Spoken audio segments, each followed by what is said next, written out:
Hello everyone, it's Farket here, and in this video I'm going to provide you with another Q&A that I had with Endnight. Now, prior to the trailer coming out, they emailed me asking if I wanted another Q&A after the trailer had released, which of course I said yes again. Now this time I asked 28 questions. I couldn't decide on a lot of them, so I put at the end questions that I thought weren't that important, but they answered them all, so I was very good at them. There'll be timestamps in the video, as well as a bar across the top to tell you how long the question that goes for, because I'll say the question, the answer, and provide my analysis. There'll be a link to the questions in the description. I'll probably put them on the Sons of the Forest wiki if you'd rather read them or translate them into another language. Also, if any other YouTubers or content creators want to do this as well, feel free to do it. You might have a better take on the questions than I do. Anyway, there's a lot of questions, so let's get into it. Question 1. Are you able to provide more information about the woman in the trailer? Does the player need to protect her at all times? Some players are concerned that she might be needy and require a lot of maintenance. Or will there be a story mode and a survival mode? Their answer: she doesn't give you missions or anything like that. You can try to have her like you, ignore her, scare her off. How you interact with her is up to each player, and we hope everyone will have really unique interactions with her. So this is awesome news. Basically means that the story element of her won't be forced upon you. It's really good when a developer gives you freedom of choice. They don't force elements of the game upon you, such as forced cutscenes and story elements that might not interest everybody. I'm personally like that, but each their own. This does look like a fun mechanic they're adding to the game though. Question 2. How will solar panels be used throughout Sons of the Forest? Just a side note, whenever you see SotF, it's just an abbreviation of Sons of the Forest. Their answer: you will be able to use these to charge batteries. For example, for a battery-operated chainsaw, or keep simple electronics running such as lights or heaters. Now, I can't say I've ever heard of a battery-operated chainsaw, but they must exist. I don't think they'd be as powerful as a 2-stroke or 4-stroke powered chainsaw. My guess is that they will be expanding upon this throughout the game's development. That is if they release it in an alpha state. Or if they've got Steam Workshop, then players will be able to add their own things to the game. Because it's battery operated, you won't have to worry about fuel, so I'm wondering if it's going to replace axes entirely once you find it. The chainsaw in the forest, you had to maintain a fuel supply, but if you got an unlimited source of fuel, maybe the battery doesn't last very long. I reckon that's how they'll do it. The lights and heaters thing is good too. Using skull lights all the time wasn't always the best. Especially the hanging skull light. I found that its flickering used to bother me, though we'll still probably get it. It's good to have a lot of options. Question 3. How has your experience differed from working on Sons of the Forest to the Forest? Their answer: compared to the first game, we feel we are able to do so much more. Better visuals, more complex AI. And since we are coming into it with a better idea of what we are making, we're also able to dedicate time to tools, so the development itself feels a lot more structured and sane than the first project. I think I know exactly where they're coming from the tools perspective. It'd be like cutting down every tree in the forest with a plain axe instead of using a chainsaw or a better axe. That's the way I'd describe it. I think it's also going to make it a lot easier for them to maintain the game throughout the course of its life with updates and stuff like that. They'll be able to have a lot better foundation for the game. So when they start whacking things on top of it, even if they didn't plan for it, the game will probably take it a lot better and cause less bugs. Question 4. In the second trailer, a guitar can be seen leaning on the wall of the log cabin in the snow. Will players be able to collect props in Sons of the Forest? Their answer: the guitar is usable as a weapon, and our composer Gabe Castro even made some riffs you can play on it. So that's kind of cool. I like how they're going with the gimmicky weapons still, like the tennis racket from the forest, which I have a feeling won't be returning. For those who have never held an electric guitar, they're very, very heavy at its base. It would mess you up if you got hit by one of them. You'd easily be able to kill someone or something with it, until you snap the neck off it, which I wonder if that will happen. Now, while I do say gimmicky, the tennis racket was a very effective weapon in the forest. It was very unique, because it didn't use much stamina. You could swing it indefinitely without running out. So I wonder what unique thing they'll do for the guitar. I guess we'll have to see. Question 5. All of the combat in the trailer involved guns and no melee combat. Do you have something special planned for melee combat? Their answer: with the latest trailer, we wanted to focus on new things players haven't seen before in the first game, and so showing gun combat was important. Melee combat has been improved substantially, with much more accurate collision on weapons, better blood and damage effects, and also smarter enemies. Now, when they say melee combat has been improved substantially, the forest already had great melee combat, so I'm very excited to see what they do with this. Because most games, the animation for the swinging the weapon, it starts and repeats back to the same starting animation. With the forest, you start swinging, you build momentum. It doesn't return back to the same starting spot every time you swing it, like in 7 Days to Die and many other games. So this is going to be really cool to see. Question 6. I received quite a bit of concern from console and VR players from the Q&A last time that they won't be able to play for a long time. Are you able to provide any more information for them to put their minds at rest? Their answer: we haven't announced any platforms other than PC yet. Now with this answer, they almost sounded a bit annoyed at the question, but I wouldn't get too upset about this. Like I said in the last video, they don't want to promise something that they can't fulfill.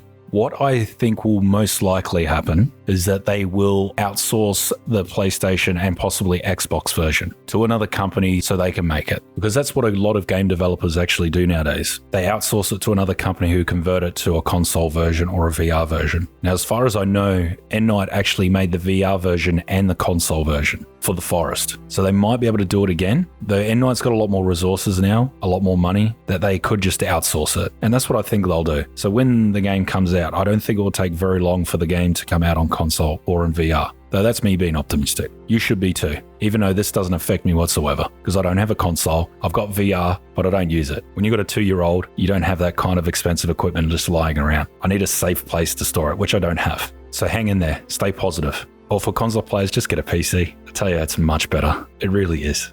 Question 7. How does the team feel about reusing assets and textures from the Forest?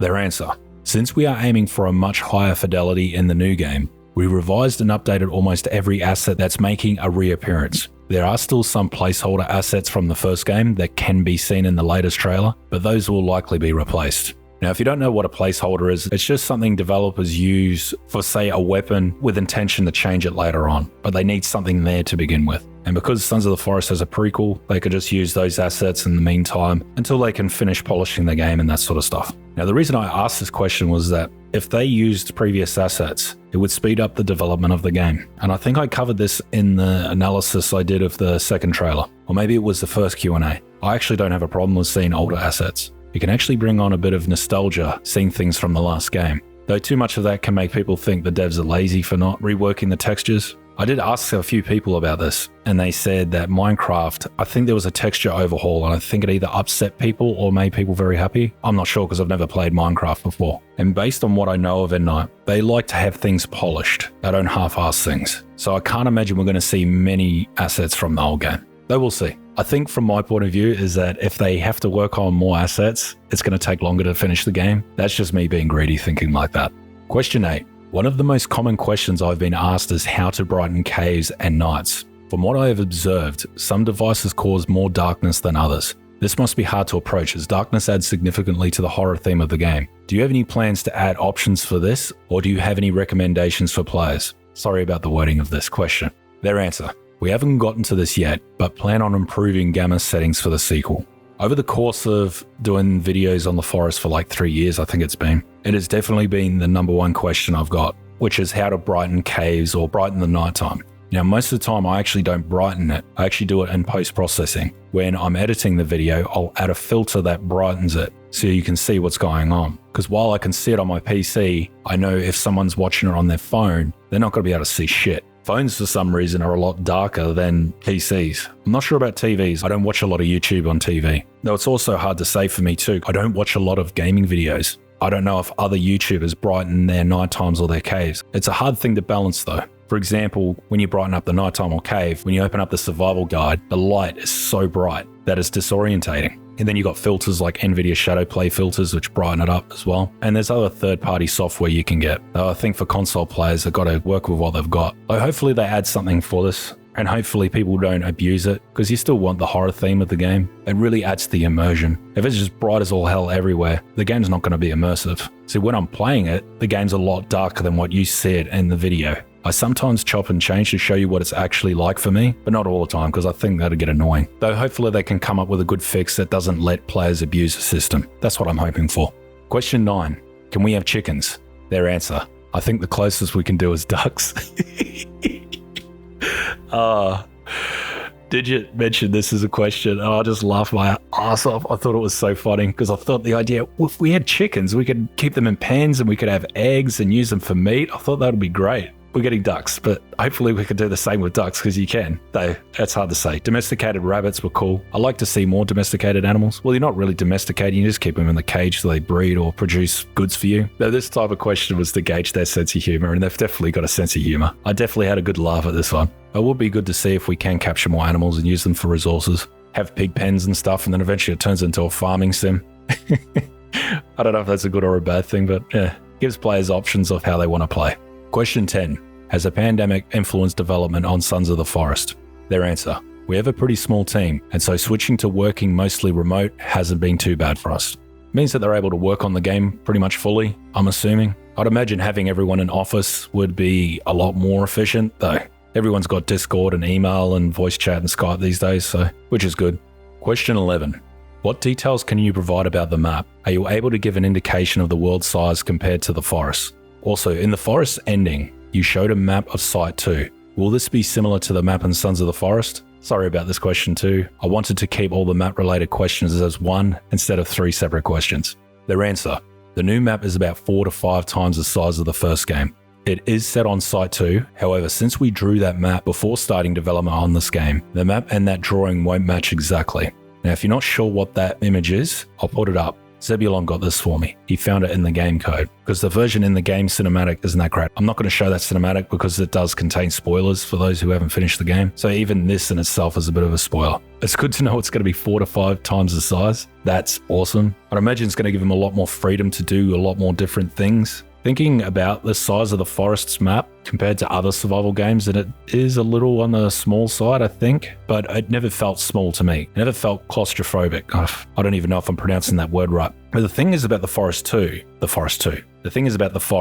is that you've got the above ground world and the underground world. So the game is quite big if you look at it in that dimension. Though I'm going to admit I'm not looking forward to building a zipline highway 4 to 5 times further than what I did in the forest, because that's what I'm going to be doing. If they'll allow me to do so, of course. They will see. I might upload this image to the Sons of the Forest wiki so you can have a look at it yourself. I wouldn't take too much away from it, as they do mention that the drawing won't match exactly. Question 12. What names or placeholders do you have for the woman and other creatures shown in Sons of the Forest? Now I'm going to blur out the answer here, and I'm going to give you a few seconds to guess what it might be. So you ready? Their answer. We do call her Virginia. You also see twins and fingers towards the end of the trailer. Now, if you're not sure what twins and fingers are, I'm assuming they're these ones, and obviously Virginia. So I was calling her Virginia from the start, and after reading a lot of comments, I'm like, yeah, no, that's definitely going to be wrong. But it looks like that's what they're calling her. Though that could be just their placeholders. They might give her another name. Though as for twins and fingers, I'd imagine that's going to be their name, because in the forest, they called Armsy because it was filled with arms. They called the Virginia because, yeah, due to what I believe is a lot of sexual organs. And the cowman, well, because it charges. So while these names might sound silly and a little bit simplified, I think they're perfect. Because it explains what they are. They're quick, they're short, and they're almost Australian, because we shorten everything here, or give it a nickname. So this is perfect. I wouldn't care if she's called Virginia, though it's making me think that she might have been in the process of becoming one and it was halted, that she was experimented on and escaped halfway through the procedure. That's what I'm guessing, though we'll wait and see. Hopefully I didn't guess that right, and now they're thinking, God, we've got to change it. I doubt that. Question 13. Do you have plans to combat cheating and griefing in multiplayer? Their answer. We are exploring some options for this. Now, I wasn't expecting much of an answer for this. The reason I asked is because it was pretty bad in the forest. On PC, it's really bad because people can use mods that just grief the hell out of the game, like destroy every structure and stuff. But even on console, I've heard players will join your game and just grief what you're doing. They'll come and just start destroying everything. So I imagine they're going to have things in the game that are going to prevent that. Maybe provide rules for the host to select, such as players who join cannot destroy buildings, or you can flag structures, such as you've got a meat rack or something. You can flag it so only you can take meat off it. Stop players from just like picking up everything and just leaving. I will see. I think they're a little bit too early in development to answer this question fully. Question 14. The movements of cannibals look very realistic. Are you using motion capturing? Their answer. We are using motion capturing for almost everything this time, and worked with a really great studio called Beyond Capture for recording. By comparison, the first game was entirely hand animated. We also expanded our animation team, and so for things we can't motion capture, such as distorted creatures, we still do hand keyframing. It's actually quite amazing that they hand animated everything for the forest. A lot of the animations, the way the cannibals moved and that sort of stuff, was very realistic. They did a very good job on it. Though motion capturing, I think, saves a lot of time and effort. I went and checked out Beyond Capture, and if you're wondering what it is, on the homepage of their website, it shows you an example of what they're doing. That's if you didn't know what motion capturing is. Though looking in their clients, they've got heaps of developers in there. Some of them I don't know, but this one I recognize. It's called Endnight. Question 15. You're using Unity and Houdini. What other tools are you using or experimenting with? What are your favorites? Their answer. We experimented briefly with photo scanning for world assets in the first game, but now use this for almost everything in the world. Instead of hand modeling things like stumps or even sticks, we go out and scan them. Now this is very cool. I actually don't know anything about photo scanning, though I'd imagine it would speed up their development quite a lot. Although I am interested to know what assets in the first game were photo scanned, so we could do like a comparison of how good it actually is. Because I'm not sure, I've never really looked into this. If you know a bit about it, put it in the comments. I might actually do some research myself. Though I have done some research in game development, I've noticed over the course of the last 5 years, a lot of these tools are coming to fruition that just make things a lot easier for game developers. It means they can focus on the core mechanics of the game a little bit more, while also getting very realistic assets and textures and stuff. Though I don't think you can photo scan a texture, though I don't know about that. Question 16. What inspirations have you drawn off for Sons of the Forest? Their answer.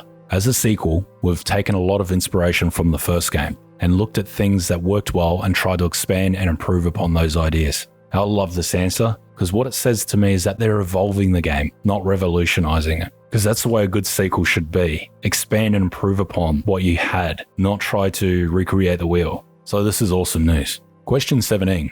What details are you able to provide about the 3D printer? Side note, the attention to detail in that scene is simply amazing. Their answer. A bunch of us on the team had 3D printers, and we thought it would be a fun way to expand crafting, letting players print additional items that can be assembled into more complex items. To use the printer, you will need to find resin, which comes in different colors, also allowing you to print multicolored items to make things look really unique. So that's really cool. If you've never used a 3D printer, you often don't print big, massive projects. You print little pieces and then put them together, usually to stop it from collapsing while you're trying to print it. I'll be interested to see what items they come out with this, because I've never really looked into printable survival items. I'm sure there's a lot on there. If you look at such sites such as Thingiverse, you find a lot of things you just never even think of. It's going to be cool to have multicolored items though. Maybe it's their take on personalization this time. Last time they had orange and blue paint, which didn't really work out, so they removed it. And then they had the custom placement of upgrades, which they ended up removing because it was very bugged. After a few save games, it would end up removing where you placed them anyway. Or the appearance of the upgrades would just be removed completely, because that's what actually happens in the game now. Your upgrades don't last, they end up disappearing. Though they've got a better foundation to work off at this time. So custom features such as this are going to be much easier to work with and will probably work a lot better. Question 18. Will Sons of the Forest have ray tracing? How did you make the snow reflect light off the top of the log in the trailer?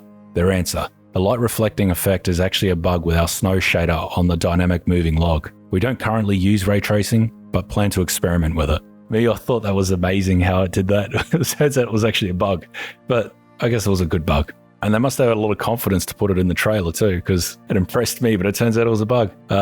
I'm hoping to see ray tracing because I still haven't played a game that's got ray tracing in it. I don't think I have, and I've got the 3080. It's my first RTX card. Hopefully this can be the first game I play with ray tracing. Question 19. What games does the team play in their spare time? Their answer. It's pretty varied. Everything from big new releases to more niche simulator games on Steam. Now, the reason I asked this was try to get a bit of a gist of what they're about, what kind of games they're into and that sort of thing. I was hoping for some more specifics, but this is what we got. I'm especially interested in the more niche simulator games on Steam. Question 20. Will the Sanity system be returning? If so, what plans do you have for it? Their answer. We never found a great use for it, eventually limiting it to unlocking certain building types. We don't currently have plans to implement it in the sequel unless we come up with an idea of how to use it. Now, if you're wondering what happened in the forest with Sanity, it didn't actually do anything for pretty much a majority of its time in the game. They added a thing towards the end of development where if your sanity reached 90% or lower, you could build the effigies in the game. Normally they were unlocked permanently, but if you wanted to build them after that update, you had to drop your sanity a bit. It was a strange change, but it didn't really add much to the game because effigies were kind of gimmicky. They only work when you light them on fire and then they don't last that long. The effect is very similar to red paint except it's stationary. has no effect on mutants, only cannibals. As for them not having any plans to implement it unless they come up with an idea of how to use it, I don't really have many suggestions except for what Green Hell did. Now I'm going to show you some footage of the Green Hell Sanity system. This is from my latest playthrough, which I'm currently doing. Yeah. You will fail. You need to rest. Give up. I can't. Don't even try. Don't even try. Oh, no. You can't. You're hungry. Don't touch it. You need to eat. Hungry. What?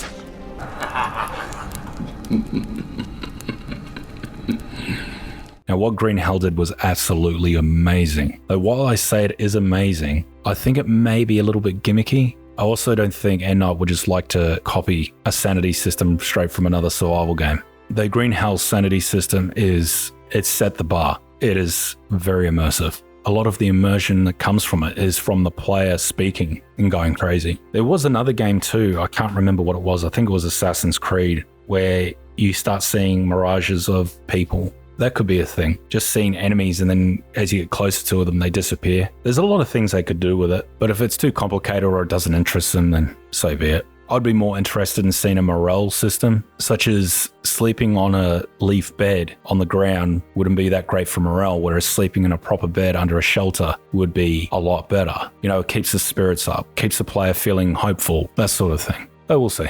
Question 21. What is digging with a shovel used in Sons of the Forest? Their answer. In the trailer, the player uses it to find a bunker. We took inspiration from watching The Curse of Oak Island on History Channel. At least the commercials. Have never watched a full episode, where they seem to always be digging something up. That seemed like a really fun thing to do. Find a patch of loose dirt and try to find something cool. Certain traps will also benefit from digging. You can also dig into some of the cave entrances and possibly bury bodies if we can get it looking good. So that was a very expansive answer. It sounds like they're very excited about this feature. Now, The Curse of Oak Island on the History Channel, I've actually never seen that. I haven't even seen trailers for it. Though, going back to the second trailer where the player's wiping away dirt, I didn't realize the player was actually leaning down. I thought he was standing up. I didn't realize it was on the ground. Though I didn't add two and two together that he was digging up something, and then the next scene, he's wiping away the dirt from a door. So maybe that door was actually a hatch, which a lot of people commented I was skeptical, but yeah, you were right. So this is an awesome mechanic. I think it's going to leave a lot of opportunities open for them for what they can actually do,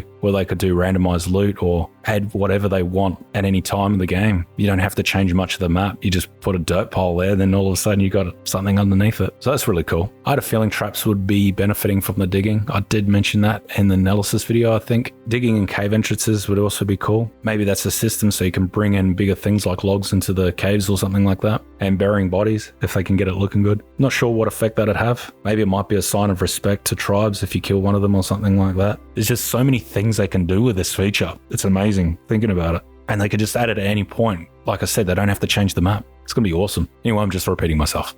Question 22. Will you be adding colorblind mode to Sons of the Forest? Some players advise me that survival games are quite difficult due to the large number of green colors involved. Their answer. We will be expanding the user interface options menu for the new game. So hopefully this is something we can add. Now, the main reason I asked this question is Digit, who makes thumbnails for me, and he helped me with the analysis. He's helped me with quite a few things. He's actually got color blindness, and I don't know the specific name for it, but the way I could describe it, in the Matrix, they put a green filter on it. It's like that, but amplified quite a lot. I played Subsistence with him one time, and in that game there's like thatch bushes that you can pick up, and he said they were actually impossible to see, and he said a number of things in the forest and other survival games have affected him. Now, I don't have color blindness. I wouldn't have been able to join the police if I had it, though it affects about 10% of the population, and most of that 10% is men, and mostly men play survival games. Well, that's just based on what I think, and based on 90% of my viewership being male. So it's probably a big chunk of the player base. I did do some research on this, and colorblind mode can actually be easily added. In the Unity store, they've actually got a download for it that you can add to your game. From memory, it was actually free, though how it's implemented, I'm not sure. Not many games have a colorblind mode. I don't think a lot of games need it, but survival games, due to the amount of greens in that are involved, and you've got to keep an eye out for such things, I think it's important to add it, though hopefully they do. Question 23. Is there anything you want to ask us or tell us as your customers?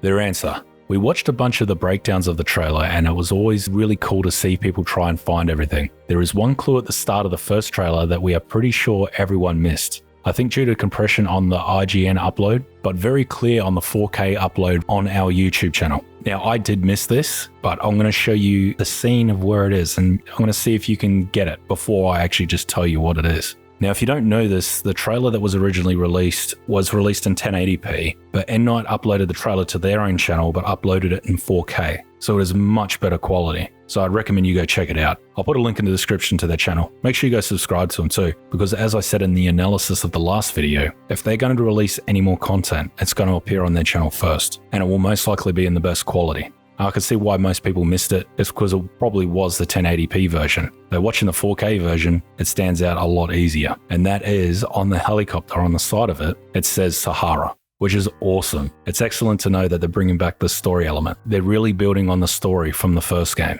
I don't want to say too much about Sahara because it might spoil the game, but they are the reason for the forest happening, all the events, everything. So it looks like you're traveling with them to do something in this game. They're probably masquerading as the good guys, but we know they're not. Now, these are the questions that I felt weren't that important, but I said, feel free to answer if you like, and they answered them all. And some of them are quite silly, but there's only 4 of them. Question 24. What happened to the wardrobe in the forest? Their answer. It was one of those ideas we experimented with, but didn't really feel fun or work well. Now I'll see what they mean by this. Because clothing in the game was actually quite weird to work with, in that you could only hold 5 outfits, and you couldn't drop any. And every time you picked up a new outfit, you would put it on. You couldn't just pick it up and put it in your backpack. And you couldn't really switch around outfits. So maybe the way they set up the game, it made it too difficult to work with. And also it was at the end of the game development. They probably really wanted to move on from the forest since it was in a full release, and they were probably just completely over it. And I don't blame them. It wasn't really an urgent feature, and I doubt it would have added much to the game. Would have been a cool decoration though. Question 25. Is my obsession with the female in the trailers unhealthy? Can I please have a high quality wallpaper image of her? Their answer. Our character artist on the sequel was really amazing. We may release some high-resolution character screens at some point. I'm not going to go into this question too much. Though they are right, their character artist is really amazing. She really does look good. I would like to see some high-resolution screens. I just use the standard wallpaper that Windows 10 provides, so it'd be nice to get something a little bit better, especially from Sons of the Forest. That would be awesome. Question 27. Why can't I find another survival game as good as The Forest? Their answer. We hope Sons of the Forest will be a massive improvement. This is a bit of a joke question, but it is being something I've been really struggling with YouTube. Trying to find a decent survival game that is similar to The Forest, though I found that a lot of survival games are very similar to each other, especially the building, which is something I enjoy the most. A lot of these survival games just use IKEA-based building. It's just putting things together. There's no creativity really involved, and it's just killing me. I really need the Sons of the Forest to come out. I really do. Question 28. What's the reasoning behind choosing Sons of the Forest instead of The Forest 2? Also, do you call it Sons for short? The name ties into the new story, and we feel it is a bit more interesting than just adding the number at the end. Which is true. When they say the name ties into the new story, so obviously Sons of the Forest, it's obviously going to be the son. I think that you're going to be playing as Timmy. Though a lot of people have been asking me to ask about whether the father will be returning, as in Eric LeBlanc. Now that's actually something I would like to see. Though I have a feeling it might tie into the story as well, that you might have to find him. I don't think asking if Eric would be returning is a good idea. They probably won't answer it, or it probably is part of the story. And to be honest, I don't really want to know. I'm kind of excited to be surprised by things. I don't want too much to be given away, but that's just me. And for the final question, which I actually forgot to record and I'm recording it later, which would make it 29 questions. Question 29. Are the cannibals actually mutants? What do you prefer to call them? I think there's confusion as the community calls the mutants cannibals and the creepy mutants mutants. When I did the wiki for the forest, I decided to go with the proper name of mutants and creepy mutants. The common name would be cannibals and mutants. This led to people trying to change it a lot. Their answer. We call the regular ones cannibals and the distorted ones creepies. So that might sound confusing, but I really needed to know. Because when I did the wiki, a lot of the patch notes said creepy mutants, and for normal cannibals, most of them said mutants. So it was very confusing to work with. But it was good to get that cleared up. Anyway, that's it. Hopefully I asked most of the questions you were thinking of. I want to say thanks to Ben and Endnight for answering all these questions. I do appreciate it, them taking time out of their day to get us fans all excited, because I certainly am. I don't know if I'll get another Q&A. I'm not sure if one's needed at this point, because I actually don't know what other questions to ask. In this one, I asked all 28 questions I had, and I could not think of other ones. Thinking about it now, I probably could have reworded questions and such, but I don't know how much more I would have gotten out of it. I mean, it's possible that when Endnight releases another trailer, I might get another Q&A, but I'm not sure. I don't want to be greedy. I'm very, very grateful for what Endnight's given me. Just so you know, I don't withhold any information that they tell me, so I'm not beta testing or anything like that. What I know is what I'm giving to you, so you know exactly the same amount of information as I do. Though hopefully we can see this game in action very soon. I'm very much looking forward to it. Anyway, if you like this video, make sure you like and subscribe. Cheers.